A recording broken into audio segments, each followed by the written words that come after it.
Coming up, I'll argue the failures of the Federal Emergency Management Agency, this is FEMA, suggest an ulterior motive, and it has something to do with the 2024 election. A big Instagram influencer, his name is Mason Deschamps. He calls himself pro-life Spider-Man. He says he's not voting for Trump. I'm going to have him on the podcast to explain his position and defend it. Hey, if you're watching on Rumble or YouTube, listening on Apple, Google, or Spotify, please subscribe to my channel. This is the Dinesh D'Souza podcast.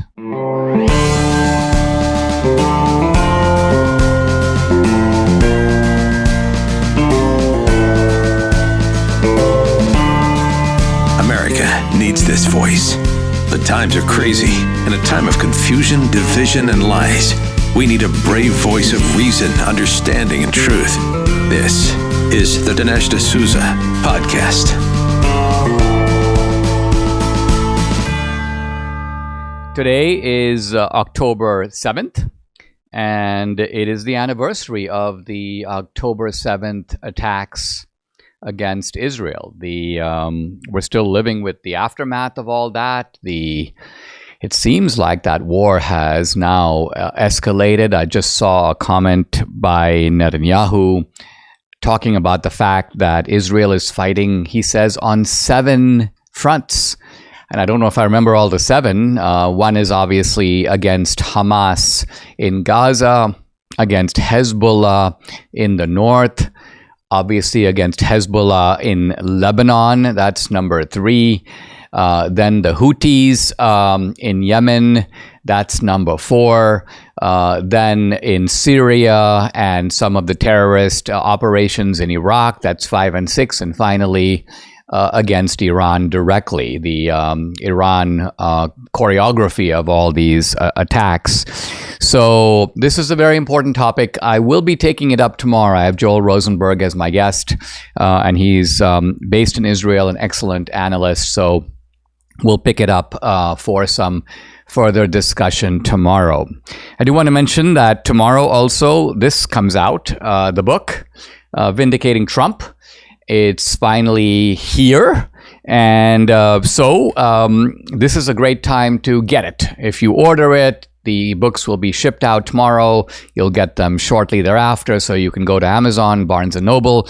You can also order from vindicatingtrump.com. It links both to the Amazon and the Barnes & Noble tab. So you go to vindicatingtrump.com, kind of scroll down the page, you'll see it right there. Click, choose how you want to order, and go ahead and get it. I want to talk today about FEMA. And this is the Federal Emergency Management Agency. And FEMA has been doing a notably terrible job with regard to the devastation in North Carolina.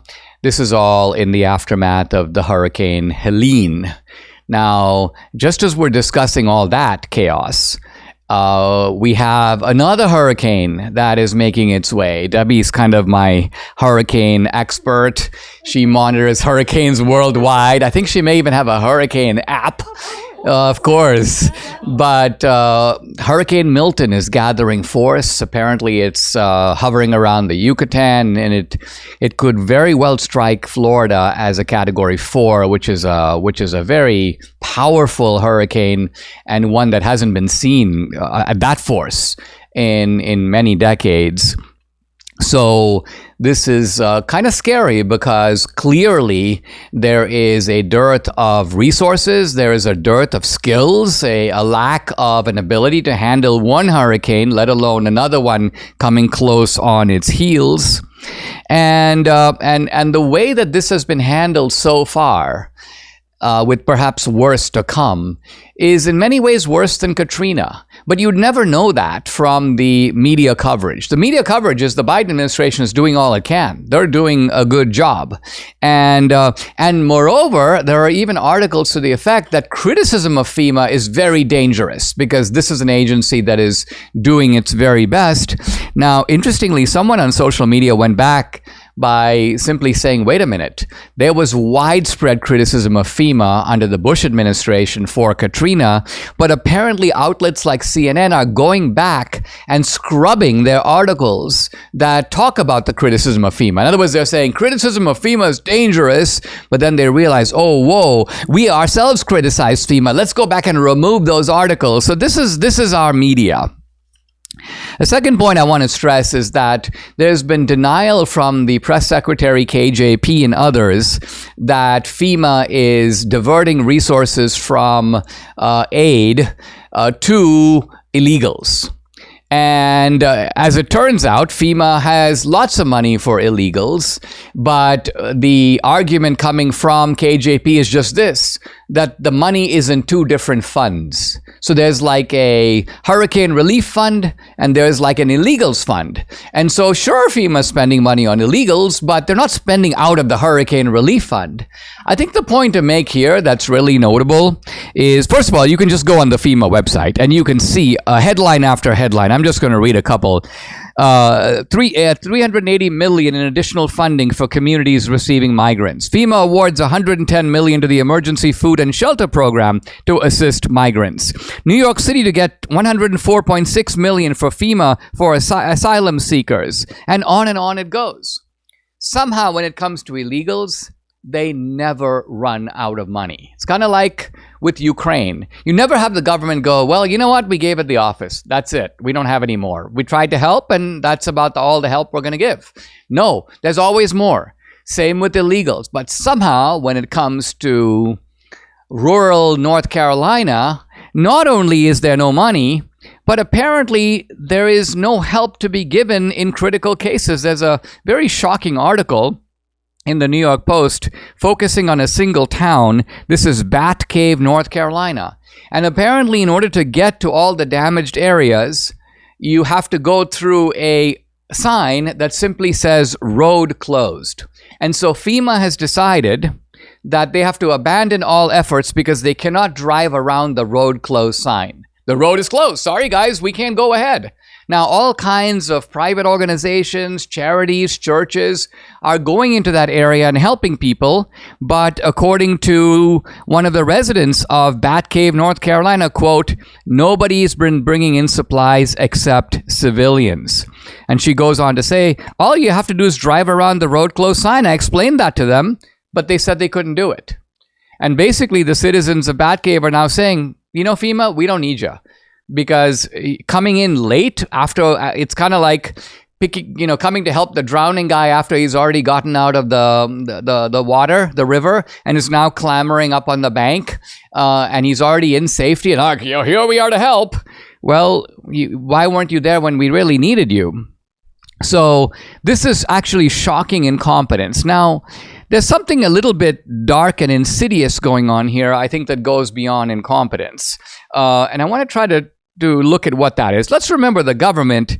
First of all, whatever they do badly. We know this. This is government operations. I mean, look at the DMV. Look at, the welfare bureaus. Look at the immigration department. It's a big mess. So when you have organizations that don't have a profit motive, they don't really have a purpose. By and large, most of the people there don't care if they do their jobs well or badly. They can't really be fired. The governments, they're essentially they have tenure in their government jobs. And they spend most of the day kind of with their eye on the clock, waiting for 5 p.m. so that they can rush out the door. This is the psychology of the bureaucrat. On top of that, you have all the ideological foolishness going on. Let me just quote from a recent FEMA disaster preparedness meeting. There was a video of this on social media. I'm just going to give you 2 quotes. One, somebody saying in this disaster preparedness meeting, quote, we should focus our efforts on LGBTQIA people. They've been struggling before the storm. In other words, they're a disadvantaged group. Let's focus on helping. Imagine this. You have people, and instead of saying, let's deliver support and help wherever we see the need, no, they're talking here about sort of racially gerrymandering who gets help. And then, here we go. FEMA relief is no longer about getting the greatest good for the greatest amount of people. It's about disaster equity. It's about disaster equity. So we can see here reasons why FEMA is making such a mess of it. It's because you've got incompetent bureaucrats driven by twisted ideologies. And yet, that is not the full story. Here's what I mean. Here's David Axelrod talking on his podcast about Asheville, North Carolina. He begins by noting, A, that Asheville, North Carolina is smarter and wealthier than the surrounding parts of the state that were hit by the hurricane.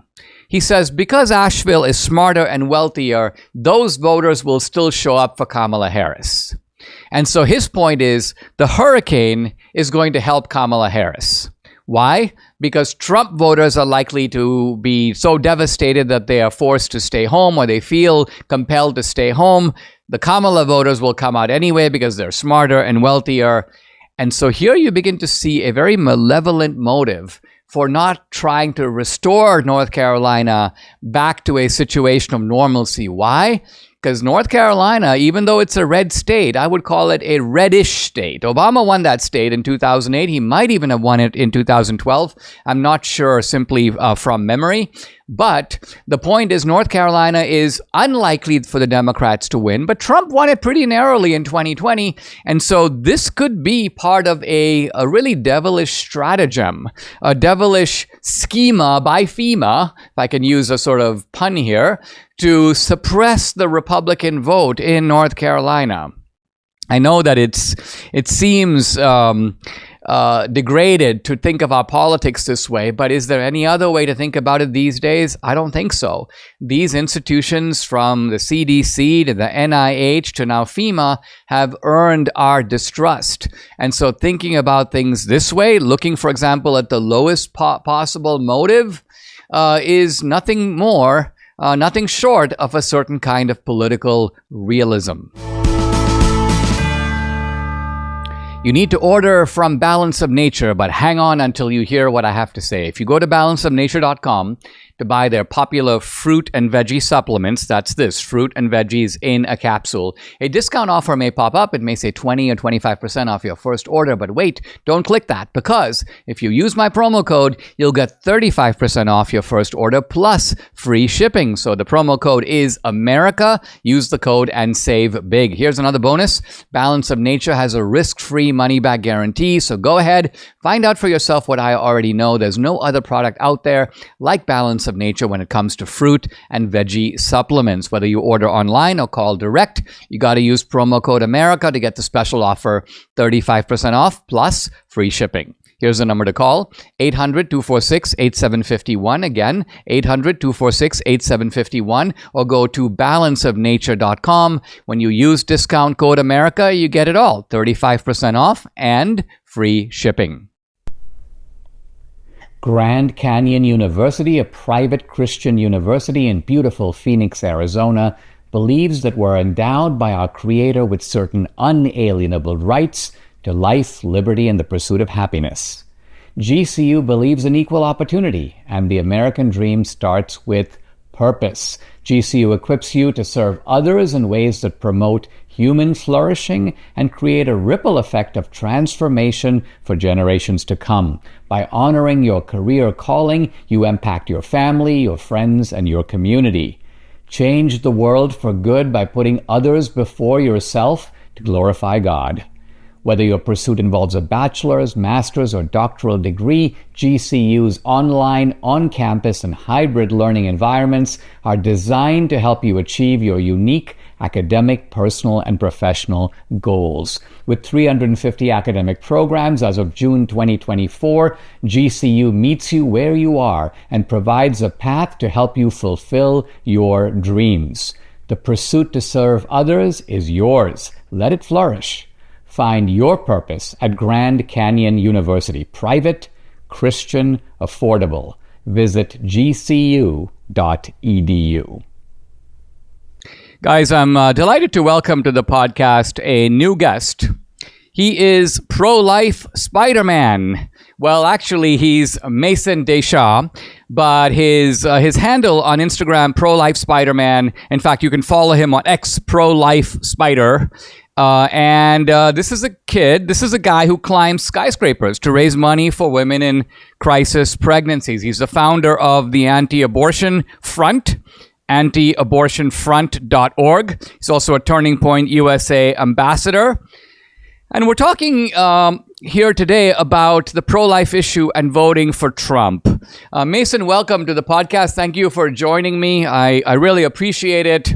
All of this got started because you have a big following on Instagram. Debbie, my wife, who's a little bit more of an Instagrammer than I am, she got into a little bit of a back and forth with you because you had posted, essentially, I'm not voting for Trump. And I'm not voting for Trump on pro-life grounds. And you guys had a little bit of a back and forth exchange, so she briefed me on it, and I was like, be really interesting and important to discuss this issue on the podcast. So I want to, let me start by getting people to know a little bit about you. How did you take up climbing? How did you become pro-life Spider-Man? Talk a little bit about how you got into all this. Yeah, I grew up in Michigan, hunting and fishing, doing things outdoors. And then when I was 16, the whole family packed up and left to California. And so I spent the last 2 years of high school in LA. And of course, as you know, there's not much hunting or fishing to be done in LA. So I started rock climbing to sort of fill the hole that was left there. And very quickly, I wanted to leave LA. So I moved to Yosemite and was climbing with the pros. And I'd always considered myself pro-life until one day I had seen the victims of abortion. I saw a photo of a dead baby from the Justice for the Five incident. And suddenly it clicked in my head, like, okay, when I say I'm pro-life, what I mean is that just a few miles down the road from me, there's babies being murdered. And so I knew I had to do something about this if I wanted to, continue to call myself pro-life. And as far as the climbing the skyscrapers goes, I was sitting at home. I had no money, no influence. I was a broke college rock climber. What could I do? And I stole the idea from a guy named Alain Robert. He's known as the French Spider-Man. And throughout the 2000s, Alain climbed skyscrapers to protest for climate change. So I thought, well, if it worked for him for this issue, it might work for me for my issue. And of course, I'll tell you, we've saved a lot of babies. I haven't made as much money as Alain, but it's all in for Christ. So that's how you got into it. I mean, what a remarkable way of combining two quite different things, right? And on the one hand, the cause of life, on the other hand, climbing skyscrapers. And I've seen some of the videos, and you're amazing. I mean, the climbing you do is mind-blowing.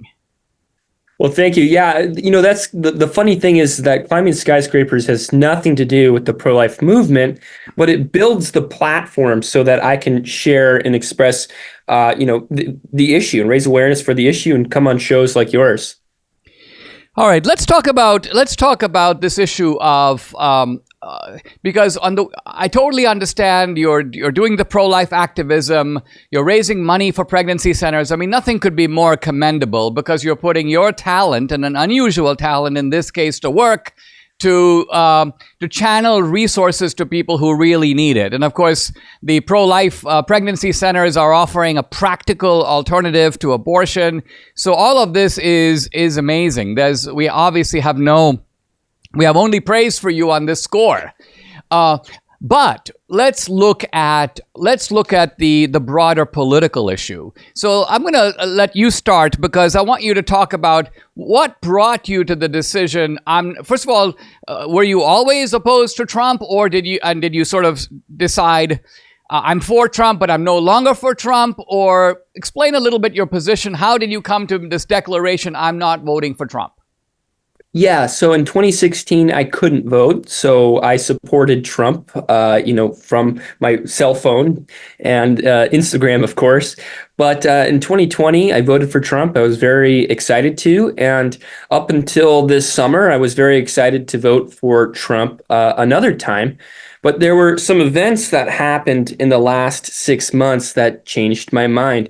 For one, with the Trump's team's direction, they changed the Republican Party platform. The old platform supported marriage between man and a woman and life at conception, whereas the new platform allows for gay marriage and abortion up till 27 weeks, which is a huge deal. I just had a cousin who was born prematurely around this same time, and he is alive and well and thriving. Yet, for some reason, the platform allows for this baby to be murdered legally under the law if the state so chooses, which I think is wrong. The second thing that Trump did is he gave it up to the states, which, to me feels like kind of a cop-out to avoid talking about the issue, but that is what it is. Let the states do what they want. Well, then states like Arizona, they decide that they want to enforce their abortion ban. And what does Trump do? He lobbies all of the politicians in Arizona to turn against this ban. So people like Kari Lake, who formerly supported this ban fully, campaigned against it. So it didn't last very long. I think it was only like on the books for 5 days, if it was even enforced at all.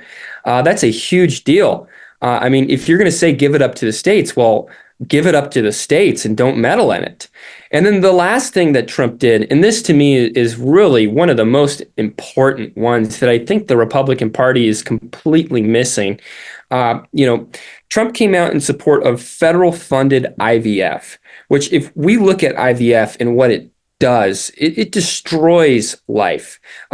These embryos are image bearers of God.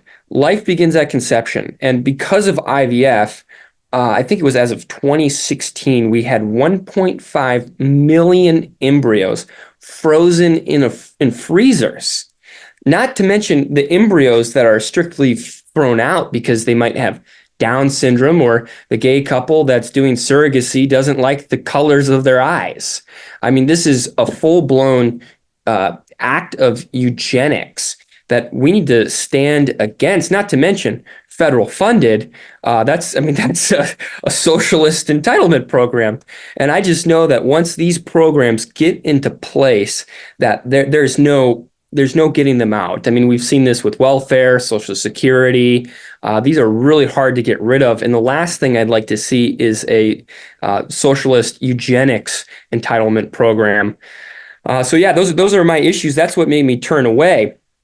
As far as the not voting aspect, right? I want to clarify that I am voting in this election. I live in Nevada.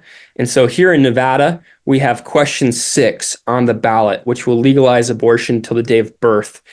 Similar amendments are in Florida, Missouri, and Arizona. In Missouri, it's Amendment 3. Florida, it's Amendment 4. And in Arizona, it's Proposition 139. I think we should vote these things down. So I encourage people to still go to the polls and vote. But as far as not voting for Trump, it's not just a moral stance that I'm taking, but a strategic one, because I believe in coalitions, right? Like the pro-life movement, it's supposed to exist as a coalition.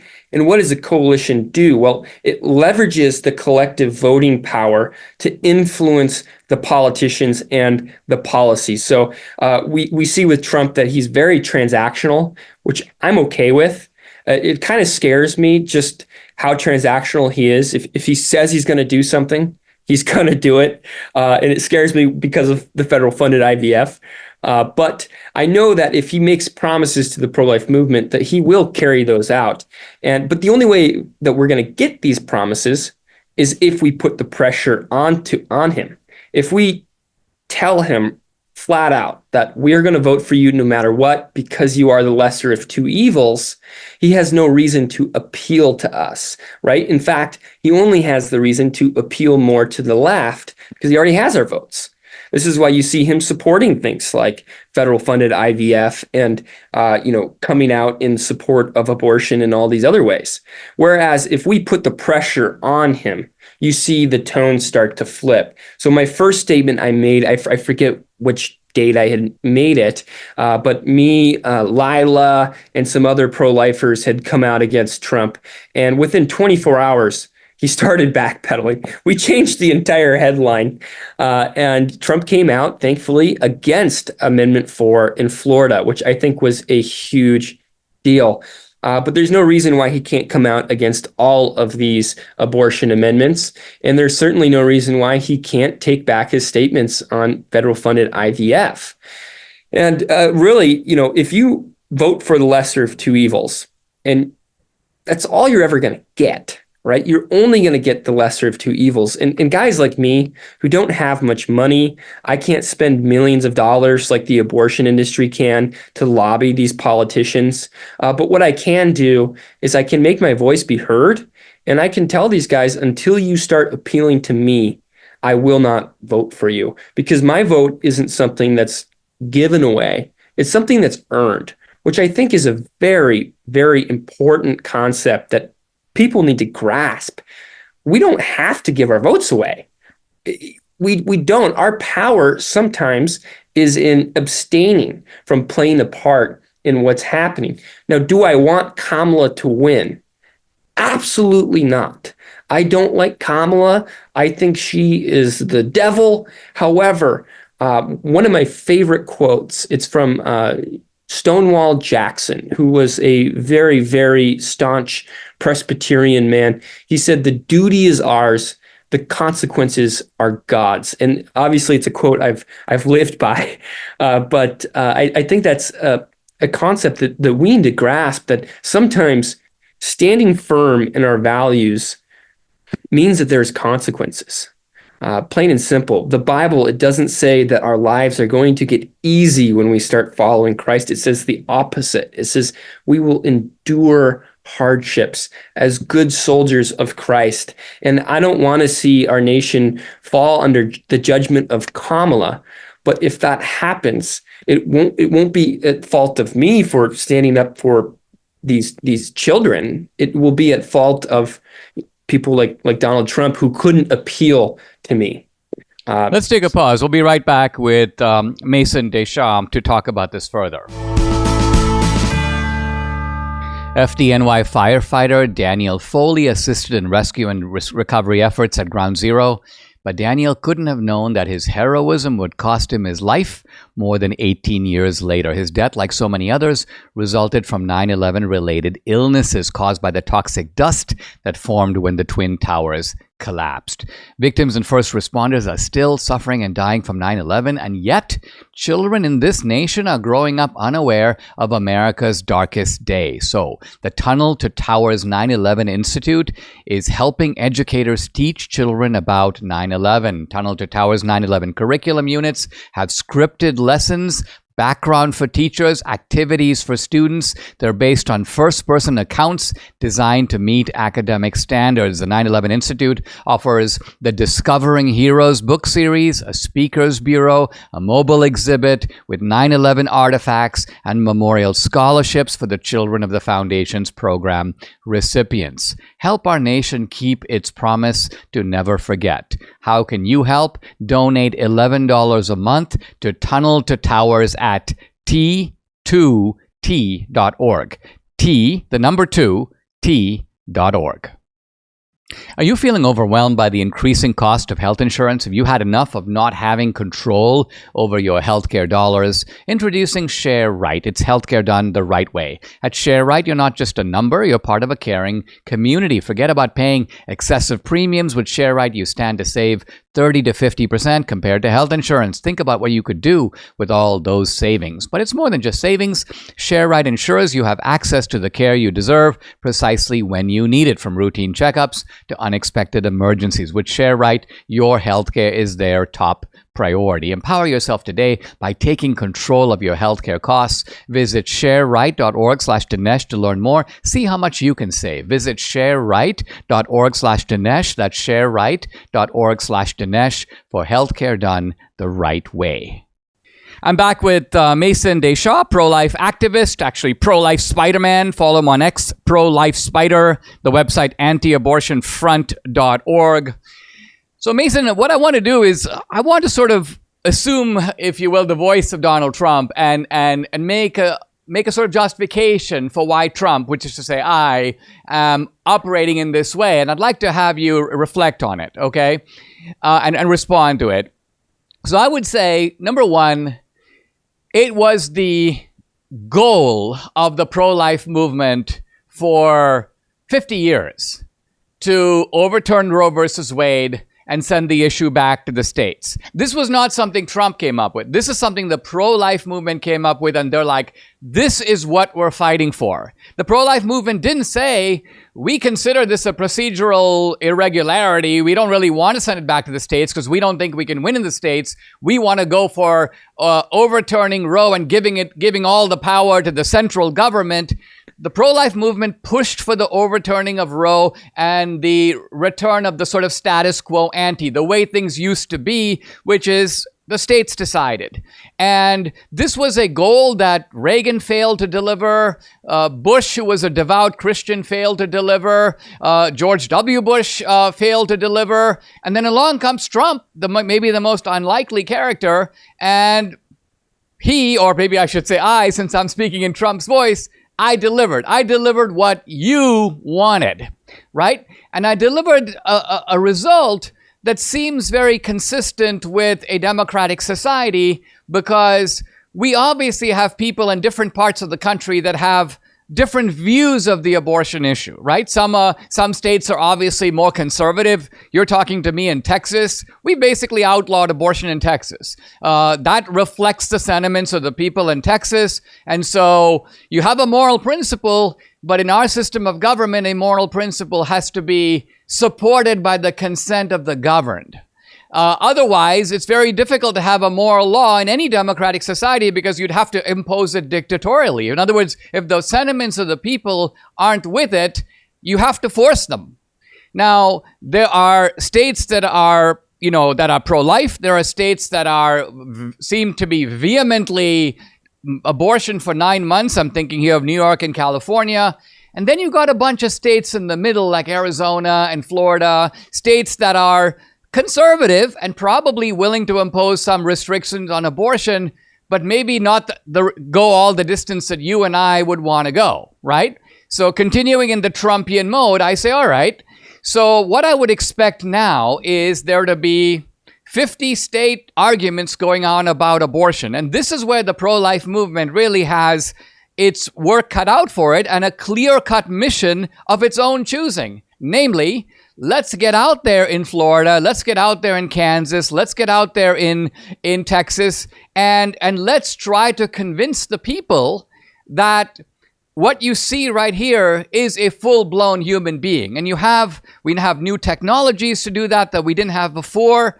So in other words, to put it in the broadest terms, that your argument is actually not with Trump at all. Your argument is with the American people. I mean, you're actually upset that the American people in general don't agree with you and with me. I mean, our stance is, I think, the same.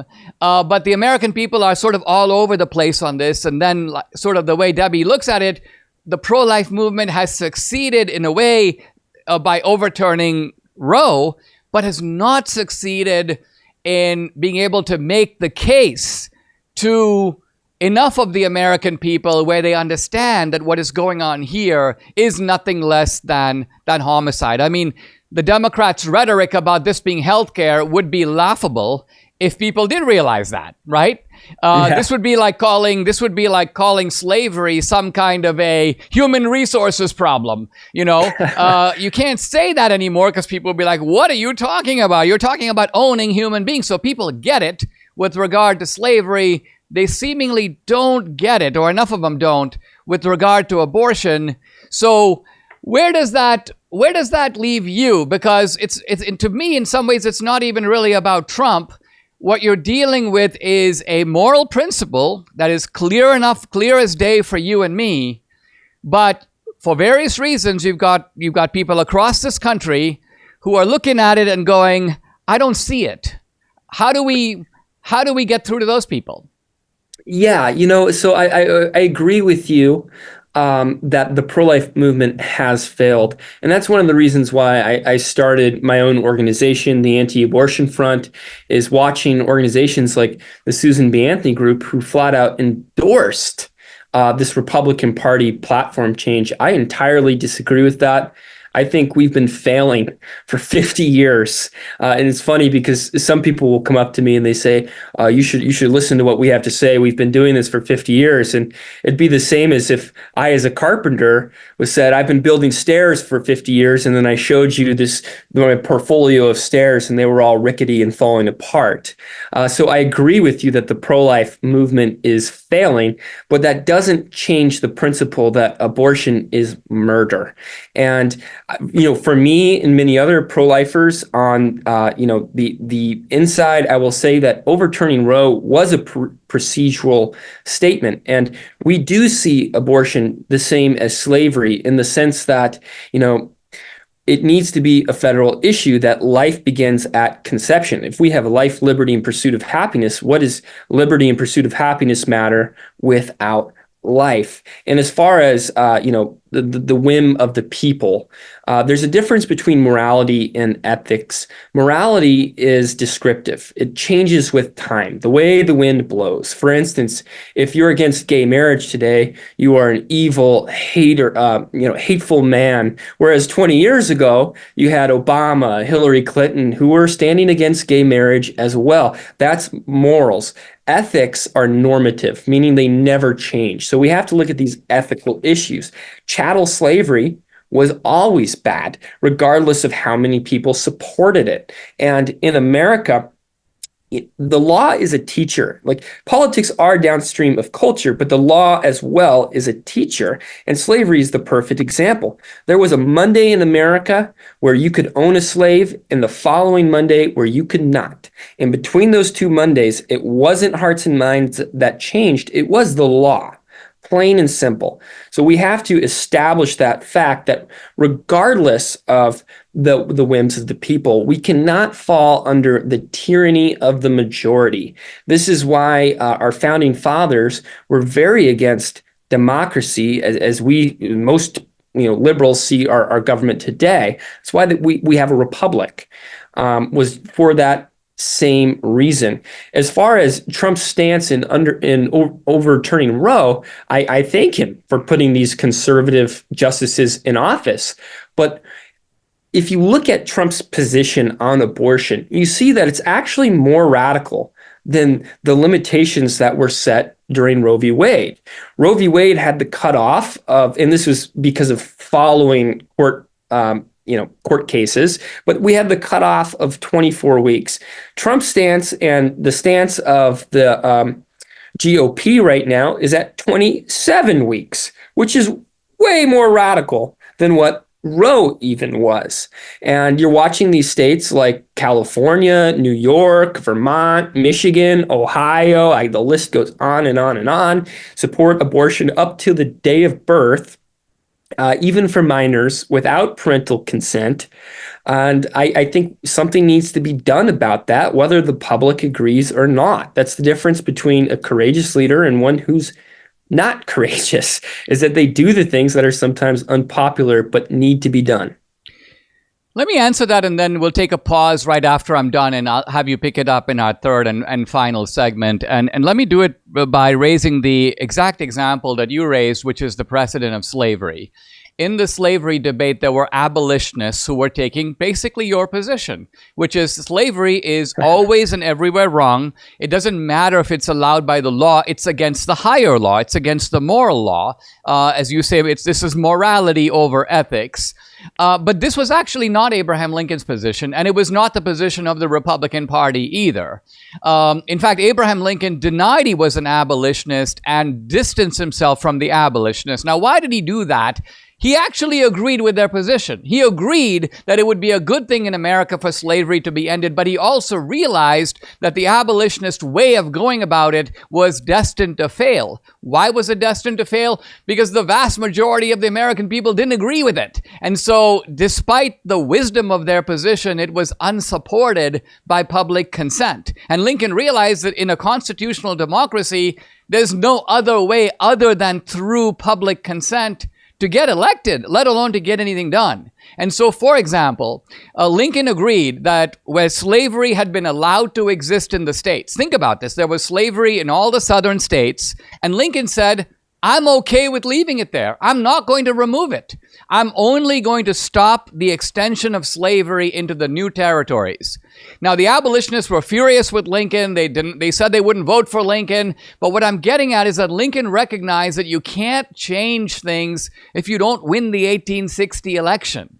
And it was only because he won the 1860 election that he set in motion the events that ultimately caused the complete overthrow of slavery, which was produced by the Union armies and the Republican Party and not by the abolitionists. If the abolitionists had their way, slavery would have continued. Maybe to today, maybe a few decades longer, we don't really know.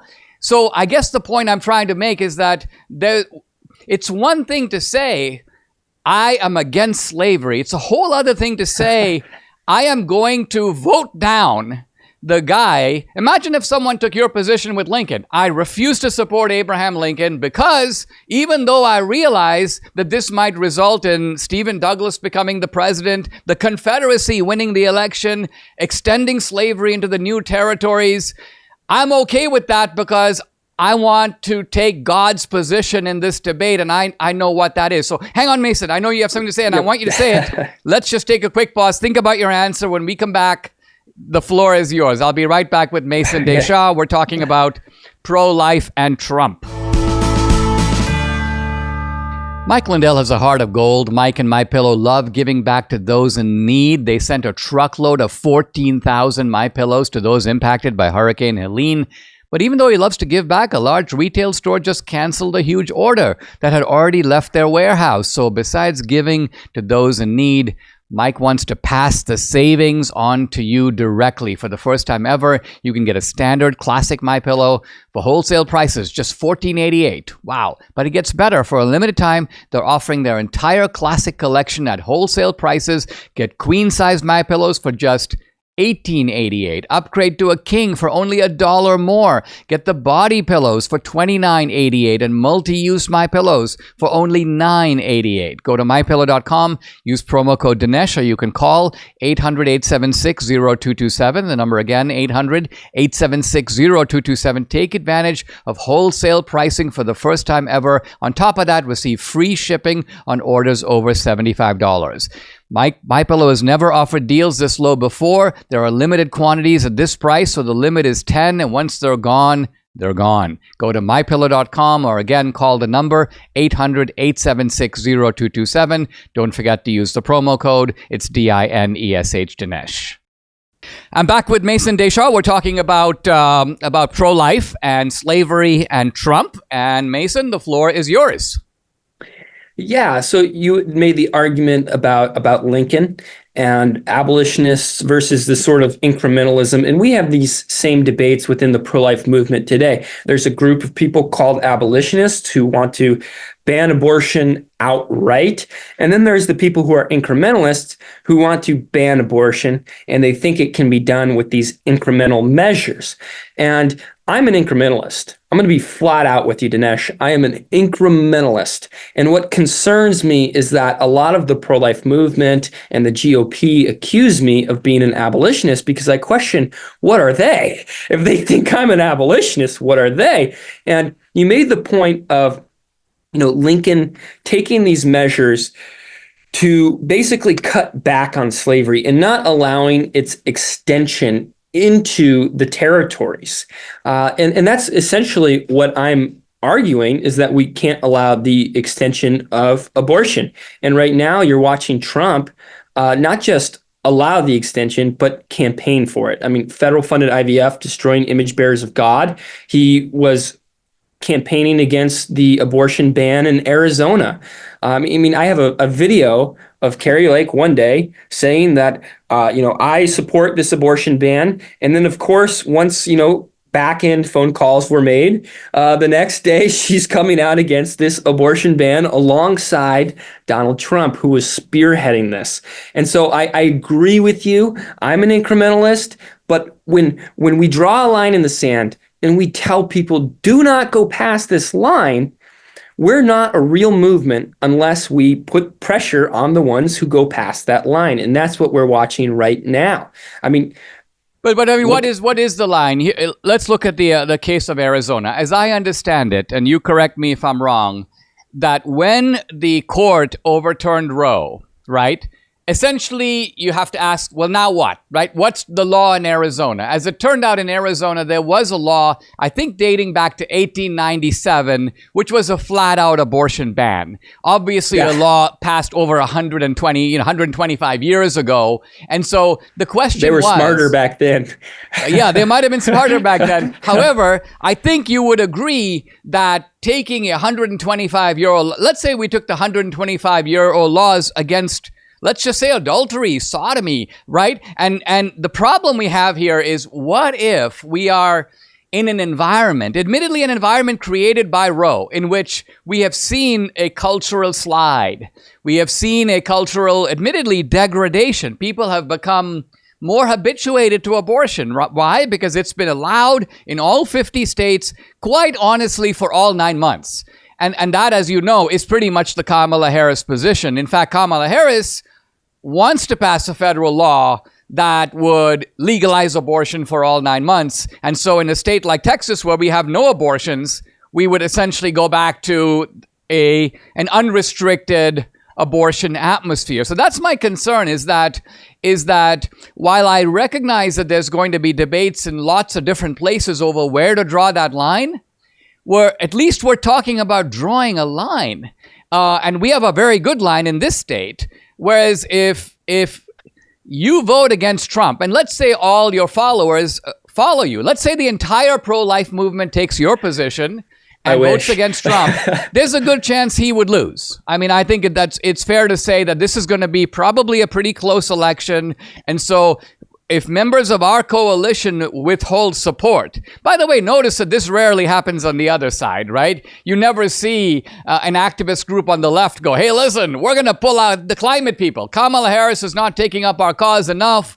We need to see progress on the climate. We're going to pull out from Kamala Harris. We don't mind if she loses the election. They hang together tight because they recognize that politics is fought in teams. And so... I challenge that. So I'm friends with a lot of these leftist protesters, believe it or not. They don't like what I stand for, but they are in activism as if it's like their sport. And so they see me as like an elite athlete of their sport. It's very strange. They value conviction, and I'm like, okay, well, conviction in and of itself is not a virtue. But if you look and you learn from the leftist activists who have done terrible things, but have done a good job doing terrible things, the people that they protest the most, obviously you have protesting Trump, but they do protest their own. They'll be outside of Gavin Newsom's houses with this. They went outside their house with a huge poster of Gavin Newsom's face. I forget what it was even for, but they do protest their own. My issue is that, yes, you talked about drawing the line. Hold on a second. Yeah. They do protest their own because they are trying to lobby their own side to take a more radical position, correct? Yes. I bet you that those exact same people, when it comes to pulling the lever, nevertheless vote for Gavin Newsom, nevertheless vote for Kamala Harris, because the alternative to them is far worse. And yet you reject this idea of politics being between two choices. Isn't that the nature of our system? You're choosing between A and B. It's similar to a lot of other situations where you've got basically two options. And if you don't go over here, you're supporting the guys over there. Yeah, so I want to comment on your statement before drawing the line. You're right. Incrementalism does have the problem of where is the line drawn, because we're each deciding our own line. And that is something that is in the favor of abolition, where the line is clearly drawn. But, I would say, again, like the advancement of abortion. We're watching Trump advance these things. And you're right. Kamala is advancing them more. But if we don't stand our ground, then, we're watching the Republican Party basically become the party of the slow liberals, plain and simple. And it will continue to go down this direction unless we take the stance. And I agree with you, Kamala will be worse than Donald Trump, but not voting is not a vote for the Democrats. It's not. Like, we don't have the obligation to simply give our vote away. We have to make these politicians earn our vote. They have to appeal to us. Again, it's the art of the deal, right? If I tell this guy, I'm going to vote for you no matter what because you're not her, then his only standard that he has to fall under is just to be a little better than her. And that's why they're supporting abortion up to 27 weeks. That's why they're supporting federal funded IVF, because they only have to be that little bit better than her. They're going to appeal to the left to try to win their votes rather than appealing to the right to try to win ours. And we have to put our foot down and say, no, I'm not going to let you be the party of the slow liberals. I am a conservative. I stand for conservative values. And if you want my vote, then you have to earn it by being a conservative. Plain and simple. And so I do believe that it says more to withhold your vote in the cases that these politicians are becoming more and more liberal. And you'll see if they lose, maybe they'll learn their lesson. And again, this comes down to the quote from Stonewall Jackson, which I think is just beautiful. Duty is ours, consequences are God's. And I don't want to see this nation fall under judgment, but sometimes that's what happens. And we can't just worship God's blessings. We have to worship God and stand for him when the line in the sand is drawn. And we say, don't advance past this line, and they advance, they're going to know we're bluffing if we don't take a stand. Yeah, I mean, I wonder whether when you say the duty is ours and the consequences are God's, let's think about what we're talking about with regard to duty. Have you seen the movie A Man for All Seasons? No, but I'm going to write that down so I watch it. Yeah, write it down. It's a great film. But anyway, it has to do with Thomas More refusing to sign a document which ratifies the marriage of King Henry VIII to his second wife, Anne Boleyn. And basically, Thomas More goes, it's against my conscience. I will not do it, right? But I want to suggest that there's a difference between an action like that, where you are taking an action which is absolutely against not just your conscience, but against the moral law. So let's say, for example, somebody were to tell you, perform this abortion. You're like, absolutely not. I'm against it. I won't do it, right? That's somewhat different from the fact that, let's say you live in a state and you got two politicians, and let's just say one politician wants abortion for 9 months and the other politician wants abortion for 6 months. He wants to set a limit at 6, and you are voting in that election. You go, I won't vote for the guy who wants abortion for 6 months because he's just as bad or just slightly worse. I'm going to take the Stonewall Jackson position. Isn't 6 months better than 9 months? I agree with you in that stance. However, in practice, the way this works is, it starts at 6 months. In the next election, it's 8 months versus 9 months. And then it just slowly dwindles down until finally it's a non-issue. We see this with gay marriage as well. I mean, is there a single politician who's trying to pitch anything to go against homosexuality? I don't know of one. And that's because we've taken this sort of path down the slippery slope. And if we want to reform our party, it starts by not affirming bad behavior. And that's a rule of politics as well. You never reward your ally for betraying you. And I do see these stances as betrayal. Trump claimed to be the most pro-life president ever. He went to the March for Life, and then now he's betraying our movement as a whole. And if we reward that with our vote, then it will only codify the idea that doing those kind of things is okay. And I agree with you. 6 months is better than 9 months. But if we keep down this path, it will only lead to 9 months. That's it. There will be no difference between the Republican Party's stance on abortion and the Democrat stance of abortion, because look at the GOP platform right now. It's no different than the Democrat platform of 20 years ago, where, safe, legal, and rare. It's what the Republicans have adopted. Yeah, but I mean, I wonder if this is connected to what you said earlier, namely the fact that the pro-life movement has failed to make the case, right? Because again, looking at the slavery debate, there were certain things that Abraham Lincoln could not do. And he would deny that he wanted to do them because there was simply no political support for doing it. People would ask him, do you support intermarriage between the races? Lincoln would say no, even though I think privately he did. But his point was, look, if I get into that, I'm going to get 0% of support. Nobody in the country is for that. So even when it came to basic civil rights for blacks, Lincoln denied his intention to do things that he could not in any case do. And so my final question to you, and maybe we can close out on this, you want to have let's say a federal law that would restrict abortion or ban it altogether, right? Let's just start with even restricting it. In order for that to happen, you know as well as I do, you would need a Republican House, a Republican Senate, and a Republican president, all three. So if that's your goal, shouldn't your actions be aimed at maximizing that that is the only conceivable way to get that result. You know, if it goes the other way, you're not going to get it. So shouldn't you at least try for what might be the case over what you are 100% sure will not be the case? I would like to clarify, we need a pro-life Republican House and a pro-life Republican Senate. And if we vote for pro-choice Republicans, we will not have a pro-life Republican House and Senate. It stands with scripture, right? If salt loses its saltiness, it's nothing more than a pebble. And that's what we're seeing with the Republican Party. It's losing its saltiness. And we need to make sure that we, the people, use our power to reform our movement back to what it used to be. And as far as, like you said, the pro-life movement making the case or failing to make the case, I totally agree with you, Dinesh. That's why I started my own organization, was simply because I am watching time and time again the pro-life movement fall short and fail.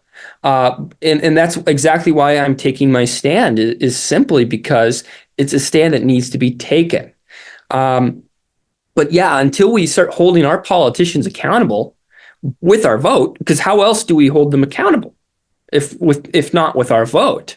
And we will not see change. And affirming this bad behavior, it's like if your child gets in trouble at school, comes home, punches holes in the drywall, and then instead of wielding the rod, you take him out for ice cream. And we can't spoil bad behavior. And that's the point I'm trying to make, is that if we want a pro-life House, if we want a pro-life, Senate, we have to hold our politicians accountable and make sure that they know that we are a legitimate movement with legitimate concerns. Yeah.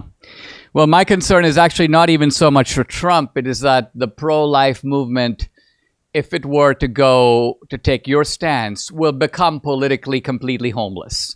And in other words, in a society where, if it is the case that majority, let's just say that majority opinion is not at a complete restriction of abortion, but somewhere in the middle, unless you can persuade people to come into your camp, you're following a sort of a hostage-taking strategy here, which is always going to put in the mind of the person whose head is facing the gun, hey, how do I safely get rid of this person? Because this person ultimately wants to blow up my prospects for getting across the finish line. So I guess what I'm saying is I think it's a little bit of a dangerous game to play politically.